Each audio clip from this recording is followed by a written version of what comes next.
the financial markets, they are on a tear. Like gold is at record high, equities are doing well, Bitcoin is doing phenomenally well. In fact, year to date, Bitcoin is up about 50% or so.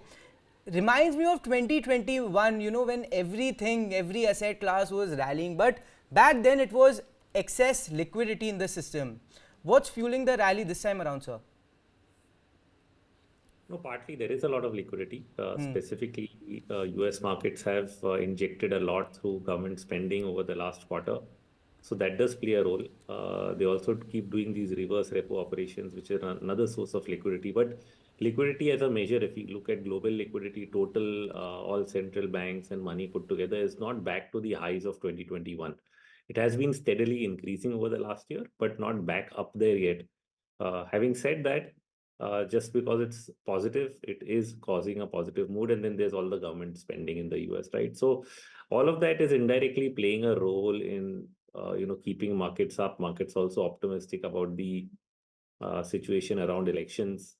But as I've been repeating over the last couple of months, there should be some caution because this is becoming a one-way run.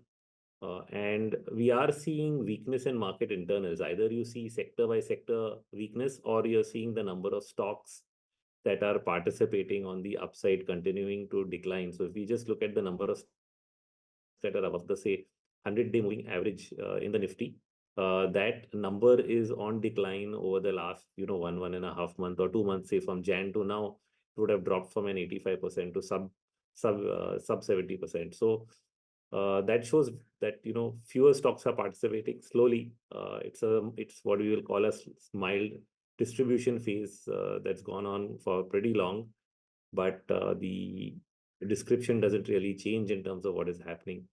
Even today itself, for example, you can see the IT index, which was till a week or 10 days back trying to hold up, is now breaking down. It's going below the 40-day average. If it stays this way by the weekend, we might even see our weekly indicators going to sell on the IT index, and therefore one more sector would have sort of given up on the rally. All right, and China's National People's Congress begins today, and the expectation, at least for the financial markets, from the financial markets rather, is that there could be a big stimulus package, and if it does come, could that lead to an uptick in the commodity cycle, sir?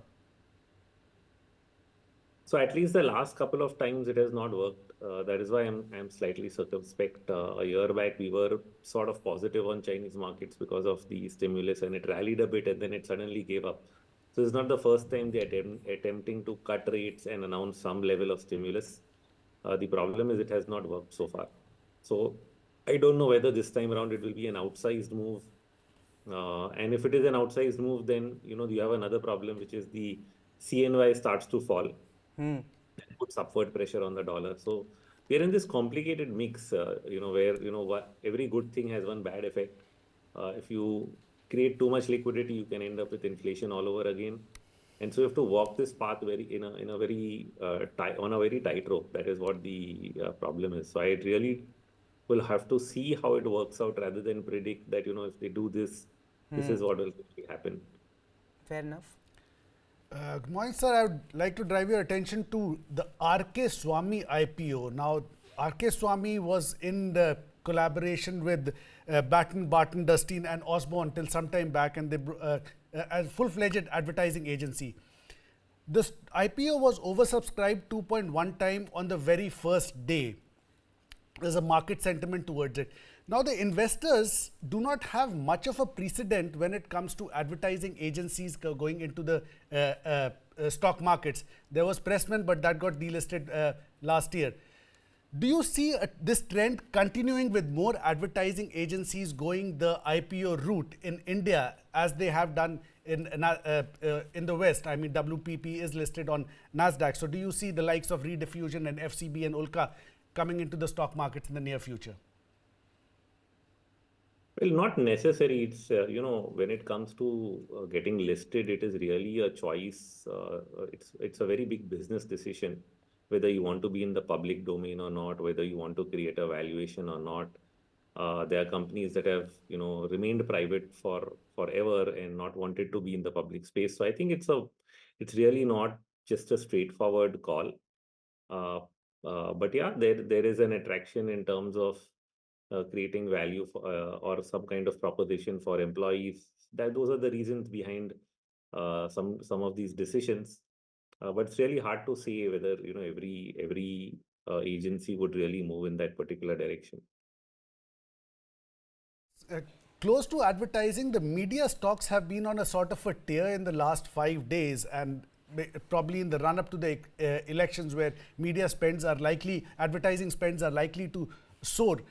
How far do you see this trend going? Advertising revenues in 2019 did not really see a significant growth despite the elections. Do you see that trend changing this month? And what do you see of media companies this time? I mean, do you see them recording their 52-week highs in the next month or so? Pretty tough job, because when I look at the media index, it peaked out on the 20th of February this month and has been falling for the last 11 days. In fact, the actual top occurred on the 11th of January and it hasn't gone back there again. So I would sense somewhere that the media index is probably peaked for now. I was just speaking some time back about individual sectors rolling over. Media has been one of them. IT is doing it today. Banking has not participated at all. And this is the kind of role you're getting, where individual sectors and stocks are stopping to participate on the upside very quietly by the side. And thinking that, now media, because it's done well over the last year, that it will make a comeback. Tough job. Probably we wait for the market correction as a whole to take place and then reassess which are the best performing sectors at that point of time, and then chase those accordingly. All right, and so before we let you go, the small cap space, I think cracks are beginning to appear over there. I mean, the index, Nifty Smallcap 100 index, has been underperforming both mid caps and the large caps in the last 1 month. In fact, it has given negative returns in the last 1 month. I think the index is down about 1.5% or so in that period. What's your take here, sir? What's your sense of things as far as the small caps are concerned? So it is a bearish intermarket divergence when new highs in the Nifty are not confirmed by leading indices like the Bank Nifty or the small cap mid cap index, which is what has happened over the last month. So the small cap index actually peaked on the 8th of February. Since then, we haven't seen a new high.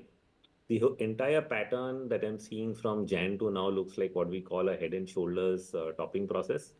Uh, the breakdown really occurs when it breaks below, say, 15,600. That is the neckline. So when it breaks 15,600, it sort of tells you that a slightly medium term top also would have been put in place. So that is what the risk is right now with the small caps underperformance. All right, and are mid caps on a better footing, or similar signs over there?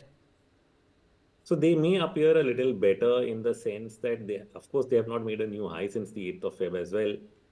Just their bounces have been a little higher than the small cap. So overall, the structure may not be very different. But of course, the small cap is weaker than the mid cap in that sense of, the deeper retracement that the mid caps have managed to do in terms of the index, but it's not made a new high. So it's still a bearish divergence.